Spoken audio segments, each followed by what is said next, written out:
সেবক কালীবাড়ির ওইখানে কিভাবে হতে পারে এটা আমি জানি না। কালীমার মূর্তি, আর এইখান কালীমার মূর্তি দেখলেন রাতে পাহাড়ে সেবক কালীবাড়ি, বাট এটা হচ্ছে বন্ধ হয়ে রয়েছে। সবাই এসছে, অনেকেই এসছে আজকে ফলহারিণী পুজো, সেই পুজোটা দিতে, বাট এই যে বন্ধ হয়ে রয়েছে। আর এই যে এই দেখুন সেবক কালীবাড়ি, এক মিনিট, লেট মি ফোকাস। সেবক কালীবাড়ি, শিলিগুড়ির কাছে যে সেবক কালীবাড়ি আছে সেইটা বন্ধ পেয়ে এবার পাহাড় থেকে নেমে যাচ্ছি। তো সেবক কালীবাড়ির ওই দিক থেকে নামতে গিয়ে এইখানে সেবক পুলিশ চেকপোস্ট রয়েছে, এই একদম সামনের এইখানটা, এই যে দেখতে পাচ্ছেন লাল আর নীল দিয়ে লেখা।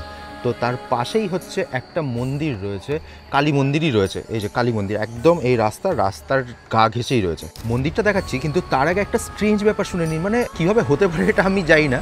এর আশেপাশ আমি অনেকটা গেছিলাম যে একটুখানি ফুল আর একটুখানি মিষ্টি নিয়ে আসার জন্য, কিচ্ছু পেলাম না। সব মোমোর দোকান, হোটেল, ননভেজ, সব এই একটা মন্দিরের পাশে কোনো কিচ্ছু নেই ব্রো। এবার মন্দিরটা দেখা, একদম রাস্তার পাশেই হচ্ছে মন্দির। এইটা হচ্ছে পুরো মন্দিরটা, এইটা হচ্ছেন ঠাকুর মা কালী। আরেকটা স্ট্রেঞ্জ ব্যাপার শুনুন, ওই কালীমার মূর্তি আর এইখানকার যে কালীমার মূর্তি দেখলেন লগভগ সেমই লাগলো। শিবলিঙ্গ রয়েছে, বাহ, উপর থেকে জল পড়ছে, কি সুন্দর। জাস্ট জয় বলুন, হর হর মহাদেব।